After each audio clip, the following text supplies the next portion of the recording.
গুজবে কান না দেওয়াই ভালো। মনে হয় গুজবকেও বিশ্বাস করে না, তারপরেও আমি বিনীত অনুরোধ করবো গুজবে যেন কান না দেয়। সাম্প্রতিক সময় আমরা দেখছি যে ফেসবুকে নানা ধরনের গুজব ছড়ানো হচ্ছে, এমনকি আপনাকে নিয়ে অনেক ধরনের গুজব ছড়ানো হচ্ছে। এই বিষয়ে আপনি যদি একটু বলতেন। না, সামাজিক যোগাযোগ মাধ্যমে অনেক আগে থেকে অনেক গুজব চলছে। আমরা এই গুজবকে কোনো পাত্তা দিচ্ছি না। আমরা বিনীত অনুরোধ করব কেউ যেন গুজবে কান না দেয়। আর যারা গুজব ছড়া তাদের বিরুদ্ধে আপনার মেসেজ কি থাকে?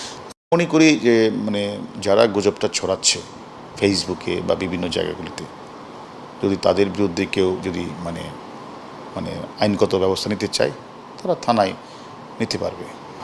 আর পুলিশের একজন ঊর্ধ্বতন কর্মকর্তাকে নিয়ে এইভাবে গুজব ছড়ানো, ফেসবুকে নানা ধরনের পোস্ট দেওয়া, আপনার অসুস্থ হাসপাতালে ভর্তি, আপনাকে সরিয়ে দেওয়া হচ্ছে, এই যে নানা গুজবগুলো ছড়ানো হচ্ছে, এটা নিয়ে কোনো ব্যবস্থা? গুজবে কান না দেওয়াই ভালো।